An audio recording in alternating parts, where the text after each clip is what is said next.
Alcalde Petro, muchas gracias por estar en el Foro Nacional Ambiental, en el Foro de Adaptación al Cambio Climático y las locomotoras. Estamos en el panel de Ciudad y Desarrollo Sostenible y Cambio Climático.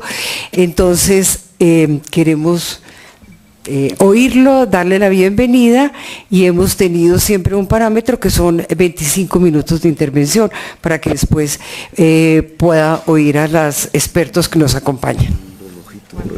Yo le digo. Usted me dice, bueno, listo. Pues tenemos un catarro en este momento, pero ya veremos si podemos hablar.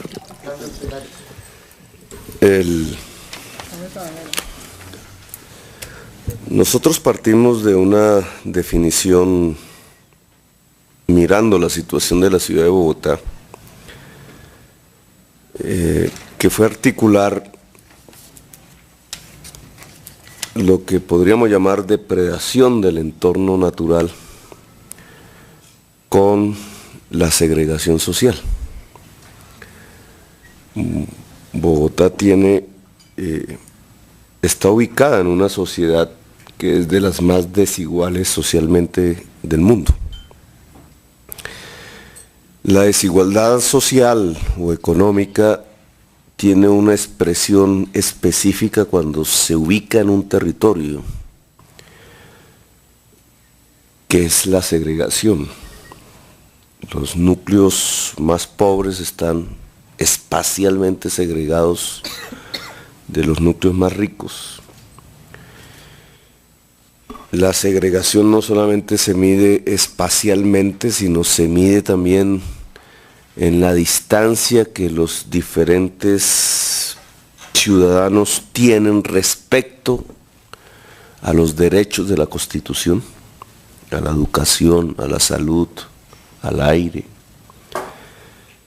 a la vida. Y la tesis fundamental es que la segregación social que viene creciendo en la ciudad de Bogotá provoca ella misma la depredación sobre el entorno natural.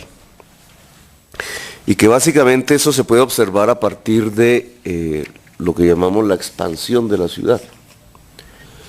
La expansión de la ciudad, una ciudad construida sobre un lago, sobre humedales, en una especie de geografía andino-tibetana, con un territorio limitado por las cordilleras, la sabana de Bogotá, con un aire limitado por la altura, escasez de oxígeno, y contra el agua. En cierta forma es un contrasentido histórico, porque las civilizaciones humanas fueron creciendo al cabo de los milenios con el agua.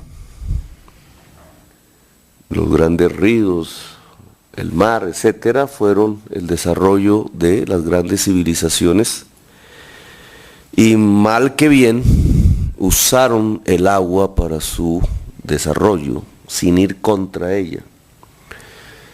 La ciudad de Bogotá, una vez llegaron los españoles, empezó a crecer contra el agua, tapando el agua. Situada encima de un lago como México, pues no tenía otra forma de expandirse que destruyendo el agua. Y durante décadas ese fue el fenómeno del crecimiento de la ciudad de Bogotá, ir contra el agua. Pero una expansión que a su vez es segregada socialmente. Entonces, esa segregación social fue arrojando poblaciones relativamente ricas hacia el norte de la ciudad contra el agua, y fue arrojando poblaciones pobres también contra el agua en el sur y en el occidente y sobre los bordes de los cerros orientales. Al mismo tiempo que se expandía, se iba vaciando el centro. Hoy, si ustedes hicieran un recorrido por la mayoría de los edificios que nos circundan aquí en el centro de la ciudad, encuentran que la mayoría están desocupados, que son caparazones, se ven edificios, pero por dentro no hay nada. Y si caminan unas cuadras de la Caracas hacia el occidente, encontrarán hectáreas y hectáreas de tierra muy bien planificada, con vías, con redes de servicios, energía, agua, alcantarillados, que son bodegas. Por la noche nadie vive allí, son desiertos dentro de la ciudad. El centro es un desierto relativo porque se ocupa finalmente por mafias o por la misma marginalidad de la ciudad que encuentra en la noche en el centro un espacio. Mientras tanto, realmente la población es fluyendo hacia los bordes, depredando, tanto ricos como pobres. Una ciudad así, en mi opinión, es insostenible ambientalmente. Crecimiento poblacional, cualquiera que proyectemos hacia adelante, en un territorio limitado, con un aire limitado que contaminamos, y contra el agua creo que no se puede sostener productivamente. En el centro del país, lejos de cualquier río navegable, y a 2.600 metros de altura. Esta circunstancia le dio unas características económicas a la ciudad, pero no voy a pasar por allí, sino más bien qué pensamos hacer, si esta es la realidad de la ciudad. Lo que propusimos fue adaptar la ciudad al cambio climático.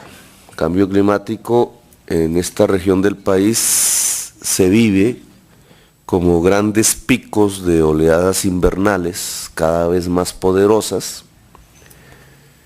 que lo que provocan es una especie de reacción del agua a la inversa de la historia.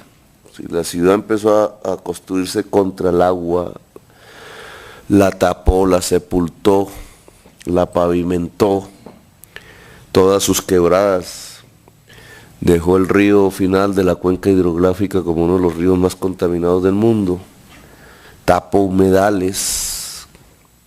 Habían decenas de miles de hectáreas, hoy hay 800 hectáreas, creo que es la cifra total, es lo que queda. El humedal es como un arrecife, no es simplemente agua. Aquí se creyó que el humedal era una especie de charco. El humedal es un arrecife, es un generador de vida en sí mismo, pero no nos quedan sino 800 hectáreas, exactamente.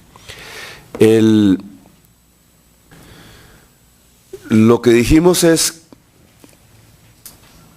cómo se adapta. Bueno, el cambio climático en sus picos invernales ahora devuelve el agua. Es decir, lo que estamos viviendo es que el agua recupera su espacio.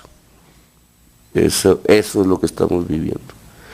Pero al recuperar su espacio, entonces, en una ciudad como esta, que es densamente poblada, igual que París, el agua provoca 50.000, 100.000 damnificados fácilmente en una sola noche.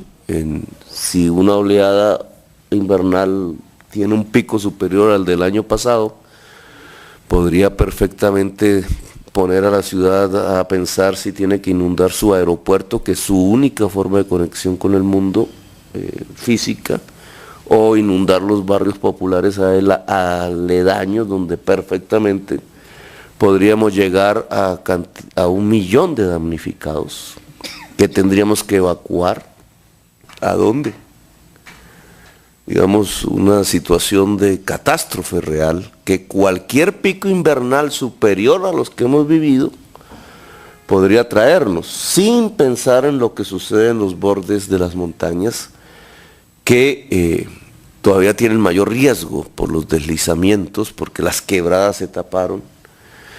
Los deslizamientos aquí no solamente provocarían damnificados, sino literalmente muertos. No se ha examinado en la ciudad el otro pico climático, que no es el invierno, sino la sequía.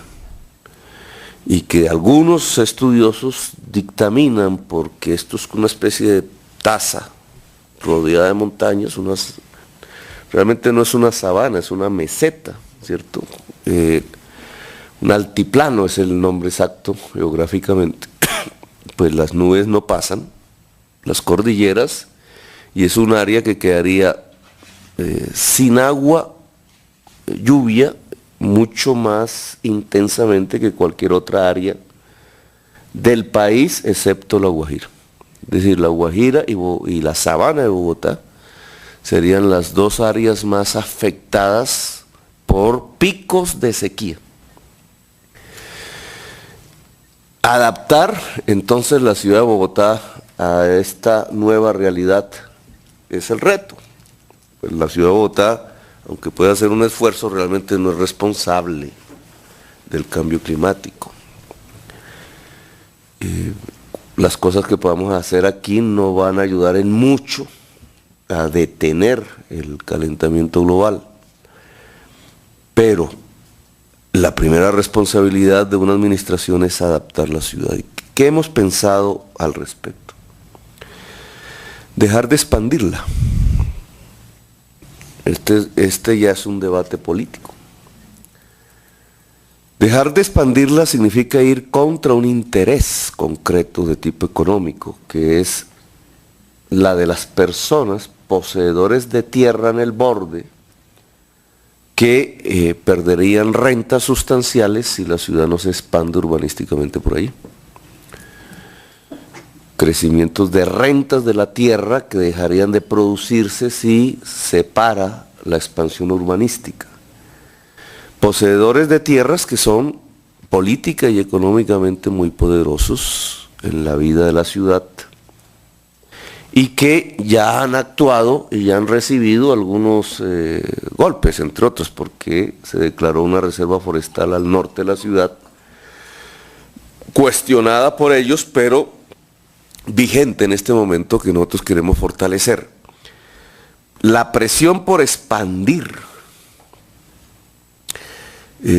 tiene, digamos, un peso político de enorme tamaño, y la necesidad de revitalizar el centro ampliado, que es la alternativa, pues hasta ahora apenas si empieza a ganar algún tipo de apoyo ciudadano. Además de la política, de las fuerzas sociales que esto implicaría, tiene otras deducciones. El centro ampliado no estaría segregado socialmente. Podría mezclar diversas condiciones sociales y culturales, un centro más democrático. En cambio, la expansión urbana, tal como se ha dado en nuestra historia, lo que hace es aumentar cada vez más la segregación social. Es decir, que la adaptación al cambio climático en lo que tiene que ver con Bogotá implica disminuir la segregación social, y en cambio profundizar la depredación contra la naturaleza implica en las condiciones de Bogotá aumentar la segregación social. He ahí, digamos, un nexo que la historia de Bogotá entrega, que es muy interesante desde el punto de vista académico, pero que obviamente tiene una carga política inmensa en una administración como esta. Nuestra apuesta es, obviamente, acabar la segregación social, y eso nos lleva también a finalizar la depredación contra la naturaleza en los bordes.